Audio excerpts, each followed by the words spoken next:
നമുക്ക് ഓൾറെഡി ഒരു കുട്ടിയുണ്ട്. പക്ഷെ നമ്മൾ രണ്ടാമത്തെ കുട്ടിക്ക് വേണ്ടിയിട്ട് എക്സ്പെക്ട് ചെയ്യുന്ന സമയത്ത് നമ്മൾ ഏറ്റവും കൂടുതൽ ചിന്തിക്കുന്ന ഒരു കാര്യം നമ്മുടെ ആദ്യത്തെ കുട്ടീനെ കുറിച്ചിട്ടായിരിക്കും. അവരെ എങ്ങനെയാണ് ഇതിന് വേണ്ടിയിട്ട് പ്രിപ്പയർ ചെയ്യുക, അല്ലെങ്കിൽ അവർ ഇതിനോട് റിയാക്ട് ചെയ്യുന്നത് എങ്ങനെയായിരിക്കും, അവർക്ക് എന്തെങ്കിലും ഫീൽ ചെയ്യുമോ എന്നൊക്കെ നമ്മൾ ചിന്തിക്കാറുണ്ട്. സോ അതിനെക്കുറിച്ച് ഡിസ്കസ് ചെയ്യാം. Hi there, this is doctor Arya ദേവി.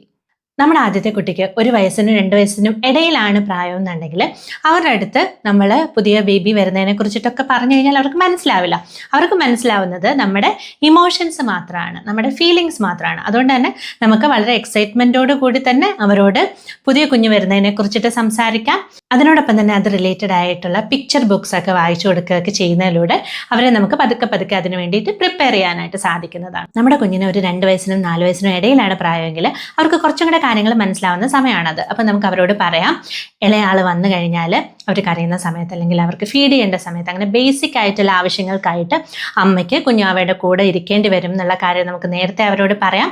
പിന്നീട് നമ്മൾ ചെറിയ കുഞ്ഞുങ്ങൾക്ക് വേണ്ടിയിട്ട് എന്തെങ്കിലും ഷോപ്പിങ്ങിനൊക്കെ പോകുന്ന സമയത്ത് ഇവരെ കൂടെ അതിൽ ഇൻവോൾവ് ചെയ്യിപ്പിക്കാനായിട്ട് ശ്രദ്ധിക്കാം. നമ്മുടെ കുഞ്ഞിന് 5 വയസ്സോ അതിൽ കൂടുതലോ ആണെന്നുണ്ടെങ്കിൽ ആ ഒരു സമയത്ത് അവർക്ക് കാര്യങ്ങളൊക്കെ മനസ്സിലാക്കാൻ പറ്റുന്ന ഒരു സമയമാണ്. അതിനോടൊപ്പം തന്നെ അവർക്ക് ആ ഒരു സമയത്ത് വേണ്ടത് ഒരു ഇമ്പോർട്ടൻസ് ആണ്. അപ്പോൾ ആ ഒരു ഇമ്പോർട്ടൻസ് ഒട്ടും തന്നെ കുറയാതെ തന്നെ കുഞ്ഞാവ വന്നു കഴിഞ്ഞാലും അവരെ കെയർ ചെയ്യാനും മറ്റു കാര്യങ്ങൾക്കും ഒക്കെ നമ്മൾക്ക് ഇവരെ കൂടെ ഉൾപ്പെടുത്താം. അവർ ചെറിയ ബേബീസിനെ കെയർ ചെയ്യുന്ന സമയത്ത് അല്ലെങ്കിൽ അവർക്ക് വേണ്ടി ചെറിയ ചെറിയ കാര്യങ്ങൾ ചെയ്യുന്ന സമയത്ത് നമ്മൾ അവരെ അപ്രീഷിയേറ്റ് ചെയ്യാനായിട്ടും മറക്കാൻ പാടില്ല. ഇവിടെ നമ്മൾ ഏറ്റവും കൂടുതൽ ശ്രദ്ധിക്കേണ്ടത് എന്താണെന്ന് വെച്ച് കഴിഞ്ഞാൽ ഏത് ഏജ് ഗ്രൂപ്പിലുള്ള കുട്ടികളാണെങ്കിലും നമ്മൾ അവർക്ക് വേണ്ടിയിട്ട് ഒരു 1-to-1 ടൈം മാറ്റി വെക്കാനായിട്ട് പ്രത്യേകം ശ്രദ്ധിക്കുക. അതിനോടൊപ്പം തന്നെ ആ ഒരു സമയത്ത് അവർ സ്പെഷ്യലാണ് എന്നുള്ള ഒരു ഫീലിംഗ് അവരിൽ ഉണ്ടാക്കാനായിട്ട് സാധിച്ചു കഴിഞ്ഞാൽ സ്നേഹം എപ്പോഴും ഇരട്ടിക്കുകയാണ് എന്നുള്ള ഒരു ഫീലിംഗ് അവരിൽ ഉണ്ടാക്കിയെടുക്കാൻ അല്ലെങ്കിൽ അങ്ങനെ ഒരു മെസ്സേജ് നമുക്ക് അവർക്ക് കൊടുക്കാനായിട്ട് സാധിക്കുന്നതാണ്.